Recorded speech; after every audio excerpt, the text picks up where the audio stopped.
Hello hi नमस्कार। मैं आपकी होस्ट और दोस्त वर्षा दुबे आप सभी का हमारे शो क्या करें क्या ना करें में बहुत बहुत स्वागत करती हूँ। दोस्तों, चाहे बात सेहत की हो या जिंदगी की, अक्सर क्या सही है और क्या गलत समझ नहीं आता। हमें क्या करना चाहिए और क्या नहीं, इस मुश्किल पहेली का कोई समाधान नजर नहीं आता। तो आपकी इसी मुश्किल पहेली का समाधान ढूंढने की कोशिश है हमारा शो क्या करें क्या ना करें। दोस्तों, आज के हमारे इस एपिसोड में हम बात करेंगे डायबिटीज के बारे में। डायबिटीज एक ऐसी बीमारी है जो आजकल हम सभी की लाइफस्टाइल को छू रही है। डायबिटीज में क्या खाएं और क्या ना खाएं, डायबिटीज के इलाज में क्या सही है और क्या गलत, आज इन्हीं सभी महत्वपूर्ण विषयों पर हमसे चर्चा करने के लिए हमारे साथ मौजूद हैं देश के जाने माने डायबिटोलॉजिस्ट डॉक्टर भाग्येश कुलकर्णी। नमस्कार डॉक्टर। नमस्कार नमस्कार। आपका हमारे शो में बहुत बहुत स्वागत है। डॉक्टर, आज का जो हमारा टॉपिक है डायबिटीज। डायबिटीज एक ऐसी बीमारी है जो आजकल हम सभी की जिंदगी को, हम सभी की लाइफस्टाइल को छू रही है। डायबिटीज हमारी लाइफस्टाइल में कहीं ना कहीं तक उसने अपनी एक जगह बना ली है। तो सबसे पहले तो मैं आपसे जानना चाहूंगी कि आप हमें और हमारे दर्शकों को डायबिटीज होता क्या है उसके बारे में बताएं, क्योंकि बहुत सारे मिसकॉन्सेप्शन है लोगों के दिमाग में। उनको पता है कहीं हद तक, लेकिन जो पुख्ता जानकारी होती है वो उनको पूरी तरह से नहीं है। तो हम चाहते हैं कि आप उन्हें डायबिटीज होता क्या है वो बताएं और उसके प्रकार कितने होते हैं। मतलब ये बहुत ही पहला मतलब इम्पोर्टेंट सवाल है कि जी। डायबिटीज पहले के ज़माने में हम देखते थे कि मतलब पूरे मोहल्ले में या फिर पूरे गांव में एक आध आदमी को ये डायबिटीज होता होता था। था। और आज ऐसी मतलब स्थिति है, अगर किसी घर में अगर हम बात करेंगे और बोलेंगे कि आपके घर कोई बोलेगा कि हमें डायबिटीज मेरे घर में किसी को नहीं है, जी। मेरे घर में किसी को ब्लड प्रेशर नहीं है, तो हमें शायद वो हम उसके ऊपर यकीन नहीं करेंगे। जी। तो ये डायबिटीज में मतलब जो हम टेक्स्ट बुक वाली डेफिनेशन देखते हैं तो उसमें हमें बताया गया है ब्लड शुगर का बढ़ना। जी। और जितना मेरा शुगर बढ़ता है तो बहुत सारे लोग ये गलती उसमें करते हैं, शुगर को या फिर हाइपरग्लाइसेमिक स्टेट, जी। उसको ही डायबिटीज कहने की गलती करते हैं। तो डायबिटीज में शुगर बढ़ना हम्म। ये कारण नहीं है। ओके। डायबिटीज में शुगर बढ़ना ही उसका लक्षण है। ओके। डायबिटीज का जो सही में कारण पाया गया है, मैंने कुछ भी खाना खाया, मतलब हम्म। सबसे पहले बात मैं दर्शकों को यहाँ पे बताना चाहता हूँ, आपने कुछ भी खाया, मतलब सुबह दोपहर को रात को आप जी। करेली की सब्जी हम्म। और रोटी खा रहे हो, हम्म। तभी भी आपके शरीर में ग्लूकोज बनता है। ओके। और ये ग्लूकोज बनना हमारे लिए उतना जरूरी है जितना जितना हम सांस लेते हैं हम्म। या फिर गाड़ी चलाने के लिए जो हम गाड़ी में डीजल डलवाते हैं, जिसमें पेट्रोल डलवाते हैं, उतना ही मेरे शरीर में एनर्जी का प्रोडक्शन होना, ग्लूकोज तैयार होना जरूरी होता है। सो मीठा खाने से डायबिटीज नहीं होता है। हम्म। मेरे शरीर में जो ग्लूकोज का मेटाबॉलिज्म पहले नॉर्मल होता है, हम्म। उसमें कुछ ना कुछ तो गड़बड़ी हो जाती है, उसमें कुछ ना कुछ तो शरीर में ऐसे चेंजेस हो जाते हैं, उसका ग्लूकोज का जो डाइजेशन होना चाहिए, उसका जी। जो पाचन होना चाहिए, वो मेरी बॉडी नहीं कर पाती है। और उसका जो कारण पाया गया है वो इंसुलिन रेजिस्टेंस में है। ओके। वो पहले मेरा इंसुलिन अच्छी तरह से काम करता था, मेरे बॉडी भी उसको अच्छी तरह से उसको प्रोसेस कर पाती थी, लेकिन मेरे ही शरीर में मेरे लाइफस्टाइल के गलती की वजह से ऐसे कुछ चेंजेस, ऐसे कुछ बदलाव हो जाते हैं, उसके वजह से ग्लूकोज का जो मेटाबॉलिज्म है वो डिस्टर्ब हो जाता है। जी। सो रादर देन शुगर बढ़ना, इसको डायबिटीज में नहीं बोलूंगा, उसको मेरी बॉडी पचा नहीं पाती थी जो पहले पचा पाती थी, ओके। तो तो वो इसको हम डायबिटीज बोल सकते हैं। ओके। डॉक्टर, अभी जैसे आपने डायबिटीज के बारे में बताया, तो डायबिटीज के ऐसे कौन से लक्षण हैं जो राइट। लोग पता करके उनको पता चल सकता है कि मुझे डायबिटीज है? एक ओके। आम व्यक्ति ऐसे कौन से लक्षण को आइडेंटिफाई करके पता लगा सकता है कि वो डायबिटीज की तरफ जा रहा है? जा रहा है, लक्षणों से पहले हमें ये समझना पड़ेगा कि इसके अलग अलग टाइप्स भी होते हैं। लाइक जी। जो बच्चों में पाया जाता है जी। जिसको हम्म। टाइप 1 डायबिटीज बोला जाता है, उनमें क्या होता है, उनमें इंसुलिन का प्रोडक्शन ही नहीं होता है। ओके। जैसे अगर किसी को जन्म से ही कोई व्यंग होता है, हम्म। लाइक उसका किसी का फिंगर नहीं होता, किसी को माउथ की जी। डिफॉर्मिटी हो सकती है, लिप्स की डिफॉर्मिटी हो सकती है, किसी को जन्म से ही आंखों से नहीं दिख रहा होता है, वैसे ही इंसुलिन जो मेरे बीटा सेल, जो जिसको हम अग्नाशय बोलते हैं या जी। फिर पैनक्रियाज बोलते हैं, हम्म। वहाँ पे ही इंसुलिन का प्रोडक्शन नहीं होता, तब उसको टाइप 1 बोला जाता है, जो 5 to 10% ओवरऑल डायबिटिक पॉपुलेशन में देखा जाता है। और उसका अगर मैं बात करूँ तो ये बच्चों में कॉमनली पाया जाता है, from the age of 5 to 15। Type 1। हाँ, टाइप 1। ओके। और बाकी जो हम कॉमनली जिसको बारे में बोलते हैं उसमें इंसुलिन अच्छा होता है, ओके। लेकिन वो इंसुलिन मेरे ही शरीर का जो ग्लूकोज है उसका इस्तेमाल नहीं कर पाता है, जिसको ओके। इंसुलिन प्रतिरोध भी बोला जाता है, इंसुलिन रेजिस्टेंस भी बोला जाता है, और टाइप 2 डायबिटीज भी बोला हम्म। जाता है। और एक अलग तरीके का डायबिटीज जो प्रेगनेंसी के टाइम लेडीज इसमें दिखते हैं, Okay. We called it as a gestational diabetes. या जो शॉर्ट ड्यूरेशन में जो फिजियोलॉजिकल चेंजेस वो लेडीज में हो जाते हैं उसमें गेस्टेशनल डायबिटीज बोला जाता है। हर एक के लक्षण अलग अलग वैसे देखे जाते हैं, उसका डायग्नोस्टिक तरीका भी अलग है, लेकिन जो कॉमन जो हम कैसे पता करते हैं, तो सबसे जो आज के ज़माने में दिखना शुरू हो गया है, वेट बहुत ज़्यादा फास्ट घटने लगता है, ओके वजन कम होना। और वो क्या हो जाता है, बहुत बारी ओवरवेट पेशेंट वो खुश हो जाते हैं, उसको लगता है यार मेरा 3 kg 4 kg एक महीने में कम हो जी गया। तो वो उसको लगता है कि मेरा, और वो असिम्टोमेटिक होता है, मतलब अभी ऐसा पाया गया है 50% ऑफ डायबिटिक में कुछ लक्षण ही नहीं दिखते। ओके ज़्यादा से ज़्यादा उनको कभी वो चेकअप करना जाते हैं या फिर उनका एनुअल चेकअप होता है, कंपनी चेकअप होता है, वहाँ पे 50% लोगों को समझ में आता है अरे मेरी 200 शुगर आ गई, मेरी 300 शुगर आ गई। We called it as asymptomatic, जिसके कुछ ओके लक्षण नहीं। बाकी जो 50% लोगों में उसमें थकान ज़्यादा लगना, पेशाब को ज़्यादा लगना, we called it as a polyuria, polydipsia, या फिर बहुत ज़्यादा एक्सेसिव प्यास लगना। और कुछ लोगों में ये भी पाया गया है उनके बाल ज़्यादा गिरने लगते हैं, पिगमेंटेशन बॉडी पे हो जाता है। कभी कभी आपने ये भी सुनने को मिलता है कि जो यूरिन में से अगर जी मेरी यूरिन हाँ पास हो जाते हैं चीटियाँ तो या चीटियाँ जिनको लग जाते हैं, वहाँ से भी पता चल सकता है। तो कॉमन ऐसे कुछ बोलना है कि अभी लक्षणों के ऊपर हमें काम करना है, तो पॉलीयूरिया, पॉलीडिप्सिया और ये पॉलीयूरिया ये पहले टेक्स्ट बुक में बताया गया है। ओके लेकिन 50% जो लोग होते हैं डायबिटिक असिम्टोमेटिक होते हैं, तो इसलिए ये कहा जाता है, ये बताया जाता है कि साल में एक बार अगर आपके घर में किसी को फैमिली हिस्ट्री है, तो आप साल में एक बार आपका शुगर फास्टिंग पीपी चेक किया चेक करो। करो अगर वो हद से ज़्यादा है तो आप उसके लिए प्रिकॉशन ले सकते हो और डायबिटीज से आपका बचाव कर सकते हैं। डॉक्टर डायबिटीज का चेकअप कैसे किया जाए, घर में चेकअप करा जा सकता है उसका? अगर आपको पता है, मतलब एक बार आपका डायग्नोसिस हो गया, तो फिर हम यूजुअली रेकमेंड करते हैं हफ्ते में एक बार, 15 दिन में एक बार आप घर पे चेकअप कर सकते हो, जो भी शुगर का नापने का जो मशीन मशीन आता है इसका। लेकिन जब प्राइमरी जब डायबिटीज का डायग्नोसिस होता है, तो बस मैं शुगर चेक कर रहा हूँ, उससे मेरा काम नहीं बनेगा। जी शुगर चेक करना मतलब ये कैसे, it is just tip of iceberg, मतलब मुझे जी इतना पता चल गया मेरी शुगर बढ़ गई है। लेकिन शुगर बढ़ने के लिए के साथ साथ मेरे किसी ऑर्गन के ऊपर उसका कोई कॉम्प्लिकेशन तो नहीं हुआ है, उसके ऊपर कोई परिणाम तो नहीं हुआ है, ये मुझे चेक करना जरूरी होता है। और जो शुगर होती है फास्टिंग या पीपी, वो मुझे ऊपर वाला, मतलब मैं इतना बता सकता हूँ कि just it is giving superficial picture. जी इंसुलिन रेजिस्टेंस मेरे अगर मेरे शरीर में बढ़ता है, तो हम हमारे इसमें बोलते हैं पेशेंट्स को कि आप फास्टिंग इंसुलिन चेक करो। आपका ओके फास्टिंग पीपी चेक करना है, HbA1c एक जो कॉमन जो टेस्ट होती है, जिसमें 3 महीने का आपको एवरेज शुगर समझ में आता है। We called it as glycosylated haemoglobin. आपके जी ब्लड में जो हीमोग्लोबिन है उसको कितना शुगर चिपका हुआ है या फिर उसको कितना शुगर अटैच हुआ है, उससे भी हमें पता चलता है कि आपका डायबिटीज कितने दिन से आपके शरीर में प्रेजेंट है, और उसने क्या क्या कितने उतना स्तर कितना है।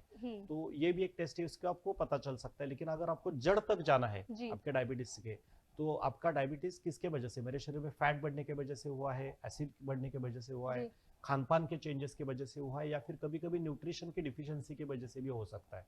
तो आपको टाइप 2 डायबिटीज में फास्टिंग पीपी के अलावा, HbA1c के अलावा फास्टिंग इंसुलिन चेक करना जरूरी है।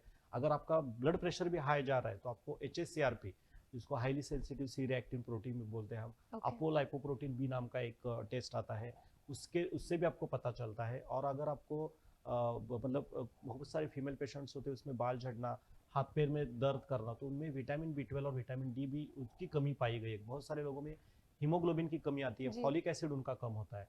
तो दो तरीके होते हैं, मतलब मेरा इंसुलिन का प्रोडक्शन में ही प्रॉब्लम है, या फिर मेरा इंसुलिन अच्छा काम कर रहा है, मेरा इंसुलिन अच्छा प्रोडक्शन अच्छा है, लेकिन वो ग्लूकोज को एक जगह से दूसरी जगह पे ट्रांसपोर्ट नहीं कर पा रहा है। ओके तो इतना थोड़ा इनिशियली आपको इन्वेस्टिगेशन करना है, और एक बार आपका ट्रीटमेंट स्टार्ट हो गया, फिर आप ये सारे टेस्ट हमेशा करने की जरूरत नहीं है। आप फास्टिंग और पीपी चेक करके उसको आप कंट्रोल में है या फिर अनकंट्रोल्ड है, वो आप मॉनिटरिंग पता कर कर सकते सकता है। मॉनिटरिंग कर सकते जी हैं। बिल्कुल। डॉक्टर WHO की एक रिपोर्ट के अनुसार अगर हम बात करें तो दुनिया भर में जो है 422 मिलियन जो लोग हैं उनको डायबिटीज है, राइट। और जिसमें से अधिकांश जो लोग हैं वो लो और मिडिल इनकम वाले देशों से आते हैं, जिसकी वजह से हर साल 15 लाख से भी ज्यादा मौतें जो हैं वो सीधे सीधे डायबिटीज के तौर पर देखने को मिलती हैं। तो आपकी हिसाब से इसका कारण क्या हो सकता है? सबसे जो पहला कारण इसमें अगर हम देखते हैं, तो बहुत सारे पेशेंट भी मुझे ये पूछते हैं कि जी पहले के ज़माने में नहीं था, जी तो ऐसा क्या हो गया। और काफ़ी सारे लोग जब उनका डायग्नोसिस होता है, तो ये बोलते हैं कि लाइक मेरे तो घर में ही है, जी तो मेरे मम्मी को है, मेरे पापा को है, या फिर मेरे और और भी कोई रिलेटिव्स को रिलेटिव्स है है। उनको भी है, तो उसके वजह से मुझे हो गया। जी तो मैं हमेशा ये बोलता हूँ कि डायबिटीज़ ये वैसे देखे जाए तो जेनेटिक टेक्स्ट बुक में बताया गया है, हम्म, लेकिन अगर हम 100 साल मतलब पीछे जाते हैं तो इतना डायबिटीज का प्रभाव नहीं था। तो क्या बेसिक डिफरेंस क्या था उस जमाने हम देखेंगे तो आज भी जो हम खाना खा रहे हैं वो उस टाइम भी लोग रोटी चावल ही खाते थे। जी, उस समय भी लोग ये अच्छा अच्छा खाना, और वो एक बार खाने के लिए बैठते थे तो काफी सारे चीजें प्रॉपर वो मील हजम, हाँ लेते थे। प्रॉपर मील लेते थे। तो अब हो क्या गया, लेकिन वो उतना खाना खाते थे लेकिन वो पूरा दिन भर जो उनका जी, एक्टिविटी था हम्म, वो पूरा मतलब वो 12 12 12 मील 13 मील तक उनका वॉकिंग होता था। वो खेत में जाके काम करते थे। डाइजेशन बेहतर हो जाता डाइजेशन था, बेहतर से उनका काम करने का जो तरीका था तरीका था। वो, जैसे हम बोलते हैं ना अभी कैसे हो गया, हम पूरी तरह बैठ के ज्यादा हम काम जी, कर रहे हैं। उस टाइम के लोग क्या थे, खाते भी अच्छे थे और उसको पचाने के लिए उनका एक्टिविटी भी बहुत अच्छा था। हम्म, पूरे दिन भर वो खेत में काम करते थे, उनका घर से पानी भरने से लेके रात तक सोने तक फिजिकल लेबर ज्यादा सारे, था। हाँ जिसको हम बोलते थे फिजिकल एक्टिविटी काफी हद हम्म, तक थी। आज आज क्या हो रहा है, हम 40 मिनट एक्सरसाइज करेंगे जी, या फिर उतना भी लोग नहीं करते। और हमारा खाने का तरीका ओल्ड ही है, हमारे खाने हम्म, में अभी भी स्टार्च ज्यादा है, हमारे खाने में अभी भी कार्बोहाइड्रेट ज्यादा है। जितना जरूरत है उससे ज्यादा हम खाना खा रहे हैं। जी, और हम आज के जमाने में मैं इसको बोलता हूँ लाइक हम बैठ के भी हम काम नहीं करते ऐसे नहीं है, हम्म, लेकिन हमारा ज्यादा काम आजकल दिमाग वाला काम दिमाग होता है। We mental, called it as a बुद्धिजीवी। या और जो पुराने जमाने के लोग थे वो श्रमिक होते थे, श्रमिक थे। वो ज्यादा श्रमिक थे। तो अगर मुझे मेरे डायबिटीज को सही में कंट्रोल में लाना है तो एक जी, तो मुझे श्रमिक बनना पड़ेगा जी, या फिर मुझे मेरे खान पान में बदलाव करना पड़ेगा। जी, मैं खान पान में बदलाव नहीं करूंगा हम्म, और मैं श्रमिक भी नहीं हूंगा हम्म, तो फिर ये हालत होगी। तो आपने जैसे बोला why it is happening in poor and middle class, देखिए एग्जैक्टली, एक तो उनको जो खाना मिलता है हम्म, वो खाने में स्टार्च ज्यादा है। हमारे जी, खाने में हम देखेंगे तो हमारे खाने के थाली में अनाज ज्यादा है। जी, और कोई भी अनाज हम खाते हैं तो उसको स्टार्च बोला जाता है, और स्टार्च ये शुगर का ही जुड़वा भाई है। हम्म, तो लोगों को क्या लगता है, मुझे डायबिटीज हो गया, शुगर की बीमारी है, मैंने शुगर बंद कर दिया है हम्म, तो अभी मैं बाकी कुछ भी जी, खा सकता हूँ। तो ये सबसे बड़ी गलतफहमी है कि शुगर बंद करने से मेरा डायबिटीज अगर ठीक हो जाता तो सारे लोगों का शुगर बंद करने से ठीक होना चाहिए। जी, हमारे खाने में जो अनाज सबसे जो इंडियन ट्रेडिशनल, अगर मैं अपनी इनकम के बारे में बात जी, की व्हाई इट इज हैपनिंग, तो उनको क्या लगता है कि वो बाकी जो सारी चीजें होती है तो वैसे भी ये सारा जो क्राउड होता है वो रोज तो पिज्जा हट में नहीं जाता है, रोज तो हम्म, मैकडोनल्ड में नहीं जाता है। तो उनके घर में ये समझ में आना चाहिए कि डायबिटीज का जो जन्म है वो बाहर के खाने से नहीं होता है, मेरे घर ओके, के खाने में ही कुछ ना कुछ तो मैं गलतियां कर रहा हूँ, या फिर मेरे खाने में कार्बोहाइड्रेट का मात्रा बहुत ज्यादा, जिसका जो प्रमाण जो चाहिए वो ज्यादा क्वांटिटी में है। उसको जब तक मैं चेंज नहीं करूंगा तब तक मेरा शुगर बढ़ता ही रहेगा या फिर मेरा डायबिटीज बढ़ता ही रहेगा। जी, तो श्रमिक नहीं होना हम्म, और खाना जिस पुराने तरीके से वैसे ही रखना, लैक ऑफ फिजिकल एक्टिविटी, ये मुझे लगता एक है तरीके कारण से है। कह सकते यस हैं कि यस। एक्सरसाइज करने से क्या कम हाँ, हो सकता है ये। एक्सरसाइज मतलब ये एक्सरसाइज करने के लिए एक्सरसाइज नहीं होना चाहिए, ओके, वो अपने आप होना चाहिए। जी, अच्छा, हाँ, जिस दिन आपको एक्सरसाइज करने की जरूरत हम्म, लगती है उस टाइम आपको समझना है कि मेरे बॉडी में कुछ तो प्रॉब्लम डिफिशियंसी। है, और 99% लोग जब उनका वेट बढ़ता है, जब उनका डायबिटीज डिटेक्ट होता है, जब उनका ब्लड प्रेशर बढ़ता है या फिर कभी हार्ट अटैक जैसा हो जी, जाता है, उसके बाद फिर वो एक्सरसाइज करना शुरू कर देते हैं। एक्सरसाइज ये बीमारी नहीं होने के लिए, it is for the prevention. और वो एक्सरसाइज कैसे चाहिए, वो एक्सरसाइज में मन से एंजॉय करूँ जी, ऐसा एक्सरसाइज चाहिए। हम्म, कोई मतलब दबाव में आके या फिर अब चलो डॉक्टर ने बताया मुंह टेढ़ा तो करके कर मैं लेते हैं, एक्सरसाइज कर रहा हूँ, उसका फायदा नहीं होता है। ये एक सबसे बड़ा कारण है। और दूसरा जो इम्पोर्टेंट कारण है, मतलब जो लाइफस्टाइल के बने, स्ट्रेस के बारे में कोई नहीं बोल रहा है। जी, जो निगेटिव इमोशंस मेरे बॉडी में आते हैं, जो सप्रेस्ड इमोशंस है, आज बहुत सारा मेरे ओवरऑल अगर मैं लाइफ में देखता हूँ तो काफी सारा स्ट्रेस आज के लोगों जी, को, और ऐसा स्ट्रेस है जिसको मतलब मैं टाल नहीं सकता हूँ। वर्क उसको मुझे स्ट्रेस, हाँ वर्क रिलेटेड स्ट्रेस है, घर में फैमिली प्रॉब्लम स्ट्रेस होता है, है, आज ट्रैवल करना है तो वहाँ का जी, ये होता है, खान पान का समय अच्छी तरह से नहीं है। मैं मेरे सेहत का ध्यान रखना चाहता हूँ ऐसे नहीं, लेकिन बाहर जो एनवायरमेंटल फैक्टर्स है जो जी, मेरे कंट्रोल में नहीं है तो उसको मैं टाल नहीं सकता हूँ। पुराने जमाने में कैसे था कि वो पूरा कंट्रोल हमारे इसमें था, पूरा फैमिली का सिस्टम वैसे था, कोई ना कोई तो सपोर्ट करने वाले आजू बाजू लोग जी, थे। आज सिटी में 2 या 3 ही लोग रहते हैं तो पूरा जो स्ट्रेस होता है वो दोनों को भी हैंडल करना पड़ता है, वो वाइफ को वाइफ भी, रहेगा और हस्बैंड हस्बैंड को को भी। भी, और वो ऐसा स्ट्रेस होता है जिसको हम टाल नहीं सकते, तो इसको जी, हम निगेटिव स्ट्रेस बोलते हैं। तो ये निगेटिव स्ट्रेस को कैसे हैंडल करना है इसको बहुत बारे लोगों को पता नहीं होता, और ये करंट मेडिकल ट्रीटमेंट में इसको कुछ न- इसके बारे में कुछ कुछ बताया नहीं गया बताया है, नहीं जाता। तो ये भी इम्पोर्टेंट रीजन है। आजकल के ज़माने डायबिटीज़ बढ़ रहा है, और सबसे एक लैक ऑफ अवेयरनेस, उन लोगों को लगता है कि मौत काफ़ी सारे हो रहे हैं, आपने बहुत बोला। सारे हो रहे हैं, तो लोगों को आज क्या हो रहा है कि लोगों को पहले लगता था ये 40 के बाद ही होता है, लेकिन आज जी, के ज़माने में देख रहा हूँ मेरे पास जो 28 ईयर्स 25 22 यंग लोगों यंग में भी लोगों में हो रहा टाइप है, 2 हो रहा है। उनको मतलब डायरेक्ट उनको पता ही नहीं है। आज इंडिया में भी ऐसे है, आपने जो स्टैटिस्टिक्स बताई इट जी, इज अवेयर, जी। आज इंडिया में ऐसा बताया गया कोरोना जिनके के बाद, हाँ, केस जो है वो उनको पता ही दर्ज नहीं भी कि नहीं है, मतलब, हाँ, उनको तो डायबिटीज डायरेक्टली भी उनका है। डिटेक्शन होता है, मेरे आंखों जी। को दिखना बंद हो गया, जी। मेरे क्रिएटिनिन बढ़ गया, या जी। फिर डायरेक्टली हार्ट अटैक अचानक से आ गया, और फिर उनको पता चलता है अरे मेरा शुगर 600 है, मेरा शुगर 700 है। हम्म। तो अनडायग्नोज जो होता है उसके वजह से डेथ्स कॉमनली है। So early diagnosis, early prevention और अर्ली इंटरवेंशन, ये तीनों भी चीज़ों का इस्तेमाल डायबिटीज ट्रीटमेंट में करना बहुत आजकल जरूरी डॉक्टर है। बहुत से ऐसे बच्चे भी हैं हाँ, जिनमें डायबिटीज देखने को ट्रू मिलती है, ट्रू 8 ट्रू 9 10 साल के 10 साल के बच्चे। बच्चे। उनके लिए भी बहुत ज्यादा दिक्कत है, क्योंकि उनका तो अभी करियर और उनका पूरा हाँ, जिंदगी अभी जिंदगी शुरू हुई है। छोटे बच्चे हैं ना, तो जी। उनको हमें देखना पड़ेगा कि, और ये कैसे होता है उसके साथ वो पेरेंट्स के लिए भी बहुत परेशानी होती है। जी। और आप मतलब इमेजिन कर सकते हो कि कोई छोटा बच्चा है, उसको उसके आजू बाजू के लोग चॉकलेट खा रहे हैं, ये खा रहे हैं, उसको नहीं खाने हैं, जी। और मुझे उसको लिए इंसुलिन भी देना है। अभी वो छोटा बच्चा है, मैंने उसको इंसुलिन दिया और उसने खाना ही नहीं खाया, जी। तो वो जो पेरेंट्स की हालत होती है वो बहुत खराब हो जाती है। बहुत उनको खराब। पता है कि शुगर बढ़ना एक बार मैं इसको कंट्रोल कर सकता हूँ, लेकिन अगर उसका शुगर बहुत नीचे चला गया तो वो भी उसके सेहत के लिए बहुत कॉम्प्लिकेशन हो हानिकारक सकता है, हो सकता हानिकारक है। हो सकता है। तो टाइप 1 में तो वो दिक्कत और ज्यादा बढ़ जाती है, जी। सही में बढ़ डॉक्टर, जाती है। अभी आपने बात की थी कि कुछ लोग होते हैं वो उनके मिसकॉन्सेप्शंस बहुत होते हैं ट्रू डायबिटीज को ट्रू लेके। ट्रू। जैसे वो बिल्कुल मीठा खाना बंद कर देते हैं। उनको लगता है कि अगर डायबिटीज है तो मीठा मीठा, बोलना भी बंद जी, करो। मीठा बोलना भी बंद कर देते हैं, Yes. कुछ ज्यादा कड़वे हो जाते हैं। तो डॉक्टर, ये जो बात है कि वो अपने खुद के डॉक्टर बन जाते हैं, वो Okay. बिल्कुल कंप्लीटली मीठा खाना बंद कर देते हैं, तो इस चीज का निवारण कैसे किया जा सकता है? वी कॉल्ड इट एज जो मतलब आजकल हम मतलब मेरे फ्रेंड्स है, हम कभी जी। बात करते हैं, सो नया पैथी का जन्म हुआ है, गूगलोपैथी ऐसा कुछ तो मैंने सुना था। Yes yes. सो कैसे कि नॉलेज लेना अच्छी बात है, लेकिन कैसे होता है कि कोई भी एक्सपर्ट की हेल्प हमें क्यों चाहिए, क्योंकि आजकल इंटरनेट से, यूट्यूब से काफी सारा ज्ञान हमें मिलता है। जी। उसमें से कुछ सही हो सकता है, कुछ गलत हो सकता है, लेकिन हर एक का प्रकृति अलग है, हर एक का इसका जो क्या बोल सकते हैं, उसका जो निदान होना है, आइडेंटिफाई हाँ, करने का तरीका तरीका उनका अलग अलग है। है। मतलब आपको सूट हो गया तो वो यस। चीज मुझे भी सूट होगी, ऐसे नहीं जरूरी है, नहीं है। क्योंकि आपका लाइफस्टाइल अलग है, मेरा लाइफस्टाइल अलग है। जी। उसमें से कुछ चीजें आपने इस्तेमाल की, आपका फायदा हो गया तो बहुत बहुत बढ़िया है, लेकिन जी। अगर कुछ गलत हो गया तो वो ज्यादा आपके लिए दिक्कत पैदा कर सकता है। तो मतलब हमें ये सोचना या फिर हमें देखना बहुत जरूरी है जी। कि मैं जो फॉलो कर रहा हूँ ये सही या गलत है। उसके लिए आप डॉक्टर की जरूर हेल्प ले सकते हो।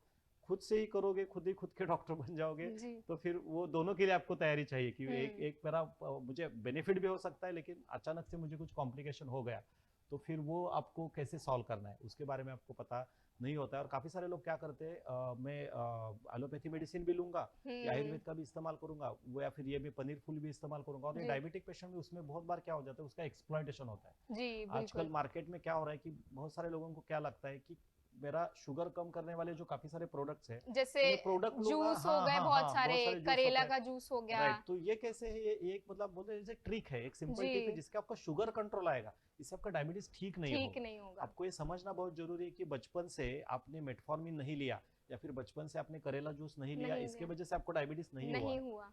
नहीं तो मैं सारे लोगों को प्रिस्क्राइब करता ना, सुबह और शाम करेले जी। का ये खाओ, जूस का और या पियो। फिर हल्दी का पानी पियो और आपका हम्म। डायबिटीज ठीक हो जाएगा। जी। Then we don't need to prescribe all this medicine and तो ये लोगों को ये समझना बहुत जरूरी है।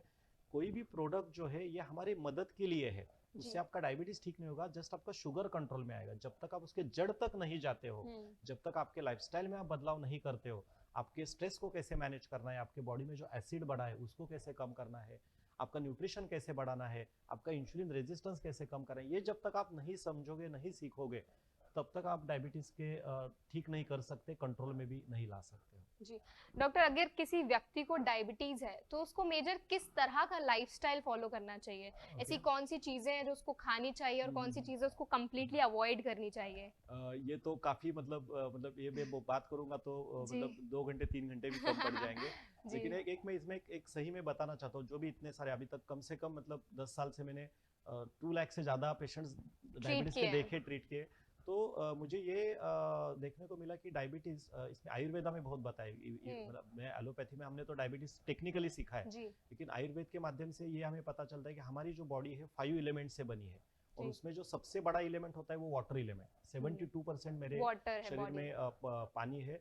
तो ये पानी जब गर्म हो जाता है, नॉर्मली ये पानी को ठंडा रहना बहुत अच्छा लगता है, जी। तो ये पानी जिस चीज से गर्म होता है, मतलब जिसको हम बोलते हैं साइंटिफिक परिभाषा में body pH, the body pH of our body 7.4। Okay तो अगर मेरा मतलब मैं हमेशा ये सेंटेंस मेरे हर एक सेशन में इस्तेमाल करता हूँ, जिसका सर गर्म है और जिसका खून गर्म है जी उसका शुगर बीपी और थायराइड कोलेस्ट्रॉल बहुत ज़्यादा हाई रहता है। तो ओके मुझे लाइफस्टाइल में सबसे पहले क्या सीखना पड़ेगा, अगर मुझे डायबिटीज़ है तो मुझे सबसे पहले एक्सेप्ट करना पड़ेगा कि मैं थोड़ा गुस्से वाला इंसान हूँ, मेरा टाइप 1 पर्सनैलिटी है, जी मुझे लोगों को ज़्यादा गुस्सा नहीं करना है। तो जी सबसे पहले मुझे क्या बोल सकते हैं इसको, हम सर को ठंडा रखना है, ठंडा रखना है। हेड को मुझे ठंडा रखना है, और मेरा जो खून गर्म करने वाली जो चीज़ें है जिसमें पानी का अभाव है, जी जिसमें पानी बिल्कुल नहीं है, जिसमें फाइबर नहीं है, ऐसी चीज़ें से मुझे दूर रहना है। जो भी चीज़ें प्रोसेस्ड है, जो चीज़ मेरे आंखों के सामने नहीं बनती है वो ओके चीज़ को अवॉइड करनी है। तो ये पैकेट सबसे फूड पैकेट फूड, वगैरह मतलब जिसको सिंपल परिभाषा में बोलता हूँ, अवॉइड एमआरपीएस, एमआरपीज।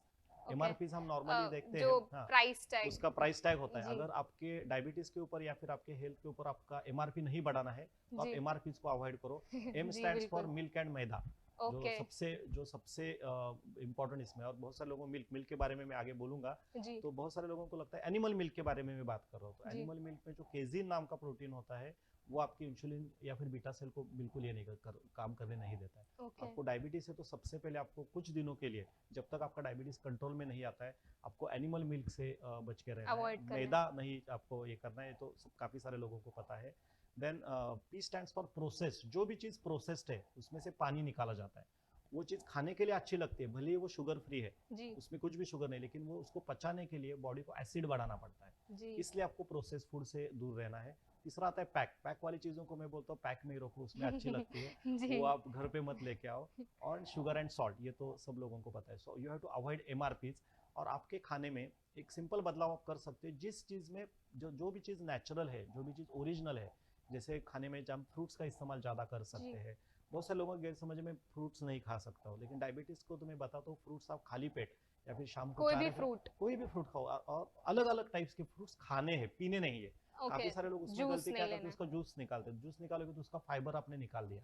तो जितना आप फ्रूट ज्यादा खाओगे, अलग अलग कलर के फ्रूट्स खाओगे, उतना शुगर आपका बहुत बेहतर कंट्रोल में आएगा। और खाने में भी, जो अभी तक आप जितने क्वांटिटी में राइस लेते थे उतने क्वांटिटी में आप सलाद खाना शुरू करो, और जी अभी तक जितना सलाद लेते थे उतने क्वांटिटी में राइस लेना शुरू करो। राइस लेना शुरू इतना भी करो बदलाव किया। और हमें बचपन से बताया गया है, हमारे ग्रैंड मदर, ग्रैंड फादर जो, या फिर हमारे, इन्होंने बताया कि आप खाना खाते हो ना, आपको चबा चबा के खाना है। जी आपको भी याद होगा हाँ कितने टाइम्स खाना, चबा के तो खाना चाहिए 32 टाइम्स हमें 32 बताया। टाइम्स हाँ हम आजकल खाना निगल जाते निगल हैं जाते। तो मैं लोगों को कभी कभी क्या बोलता हूँ, आजकल लोग चबा चबा के नहीं खा रहे, दबा दबा के दबा खा रहे हैं। दबा के खा रहे हैं जी ये बिल्कुल जो खाने की हैबिट है ना, we need to go back to our roots also. जी जो हमें हमारे लोगों ने बताई थी कि आपको प्रोसेस नहीं खाना चाहिए, आपको होल व्हीट का इस्तेमाल करना चाहिए, जवार का इस्तेमाल। आज ये तो मिलेट ईयर भी बताया गया है, जी तो मिलेट की खाने में हमें इस्तेमाल करना चाहिए। तो ऐसे काफ़ी सारी चीज़ें दालें हम खा सकते हैं खा सकते हैं। मतलब खाना खाना है कि नहीं खाना है इसका तो सवाल है नहीं। आपके खाने में 40% आपको फाइबर बैलेंस्ड फाइबर होना फाइबर चाहिए होना चाहिए, जी 40%। और वो अगर खाना खाने से पहले आपने खाया तो आपका डायबिटीज वहाँ पे आधा कंट्रोल में आ गया। जी 40% मतलब मैं काफ़ी मात्रा में बोल रहा हूँ। हम्म 40% कम्स टू 200 to 300 ग्राम्स। इतना आपको जो भी गाजर मूली जो भी आपके घर में सलाद आपको मिलता है उसको कट करना है, उसको थोड़ा बहुत टेस्टी बनाना है, और वो आपको खाना खाना है खाने से पहले शुरुआत में खाने में खाना है। उतना भी बदलाव किया। और दिन की शुरुआत, अगर आपने चाय, जो हमारे यहाँ पे जी बोला जाता है, तो उसको अगर आपने बंद किया और वहाँ पे अगर आपने फ्रूट्स खाना शुरू किया, तो 50% आपका डायबिटीज वहाँ पे ही कंट्रोल में आएगा। Okay thank you so much thank doctor you. आज आप हमारे इस एपिसोड में आए और हमारे दर्शकों को इतनी महत्वपूर्ण जानकारी दी, उन्हें डायबिटीज़ के बारे में बताया, उसके लक्षणों के बारे में बताया, और एक व्यक्ति को किस प्रकार की लाइफस्टाइल फॉलो करनी चाहिए, इन सभी विषयों पर हमें जानकारी देने के लिए आपका बहुत बहुत धन्यवाद। Thank you. दोस्तों, हम आशा करते हैं कि हमारा आज का एपिसोड आपको बेहद पसंद आया हो और हमारे द्वारा दी गई जानकारी आपके बहुत काम आए। हमारे अगले एपिसोड में हम बात करेंगे डायबिटीज़ के ट्रीटमेंट के बारे में, कैसे इस बीमारी से बचा जा सकता है और कैसे कौन कौन से प्रिकॉशंस आप ले सकते हैं। बड़ा ही महत्वपूर्ण एपिसोड होने वाला है हमारा, तो हमसे जुड़े रहिए BVG टीवी पर। तब तक के लिए अपना ख्याल रखिए, स्वस्थ रहिए। धन्यवाद।